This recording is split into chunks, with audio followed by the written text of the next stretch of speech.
लेकिन क्षेत्रीय इतिहास और लोक स्मृतियों में उनका जिक्र मौजूद है। यह तथ्य प्रमाणित करता है कि झांसी की रक्षा में महिलाओं की एक संगठित भूमिका थी। वे केवल सहायता नहीं कर रही थीं, वे सीधे युद्ध में थीं।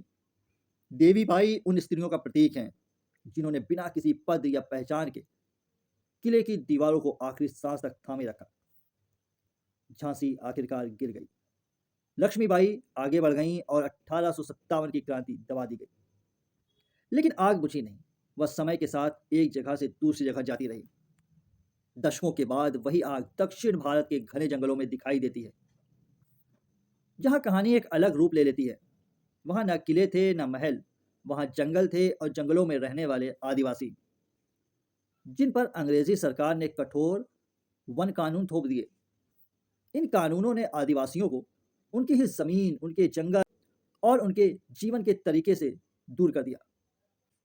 इसी अन्याय के खिलाफ एक नाम उभरा, अल्लारू सीताराम राजू।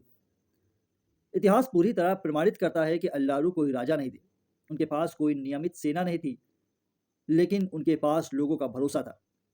उन्होंने आदिवासियों को संगठित किया, उन्हें बताया कि लड़ाई केवल जमीन की नहीं, सम्मान की है। यह भी उतना ही सच है कि अल्लारू कभी अकेले नहीं लड़े।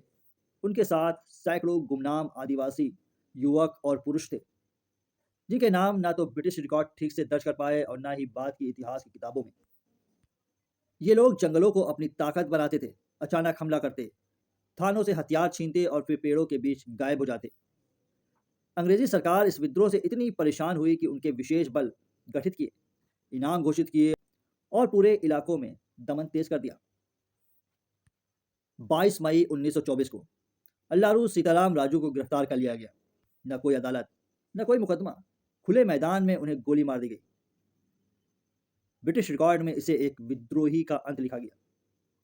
लेकिन सच्चाई यह है कि उस दिन एक व्यक्ति मरा, विचार नहीं। अगर इस पूरी कहानी को एक साथ देखा जाए तो झांसी और आंध्र के जंगल भले ही भौगोलिक रूप से दूर हों, लेकिन संघर्ष की आत्मा एक ही है। अन्याय के सामने खड़ा होना, सत्ता को चुनौती देना और यह समझना कि आज़ादी किसी एक नाम से नहीं आती। लक्ष्मीबाई अकेली नहीं थीं, उनके साथ झलकारी बाई और देवी बाई जैसी महिलाएं थीं। अल्लारू अकेले नहीं थे, उनके साथ सैकड़ों गुमनाम आदिवासी थे। इतिहास ने कुछ नाम लिख दिए और बहुत को छोड़ दिया, लेकिन आज़ादी उन्हीं लिखे और अनलिखे नामों से बनी। अगर हम सिर्फ बड़े नाम याद रखें और गुमनाम बलिदानों को भूल जाएं, तो इतिहास अधूरा रह जाता है। और शायद यही वजह है कि इन कहानियों को बार बार कहा जाना ज़रूरी है, बिना ब्रेक, बिना रुकावट, और उसी तरह जैसे आज़ादी की लड़ाई कभी रुकी नहीं थी। आज़ादी कभी किसी एक नाम से नहीं आती, वह कई पहचाने गए नामों और हजारों गुमनाम बलिदानों से बनती है। अगर इतिहास कुछ नाम भूल गया तो यह हमारी जिम्मेदारी है कि हम उन्हें याद रखें। वीडियो पसंद आया हो तो इसे एक लाइक करें, शेयर ज़रूर करें, ताकि इतिहास के गुमनाम लोग भी जाने जा सकें। मिलते हैं अगले वीडियो में एक नए टॉपिक के साथ।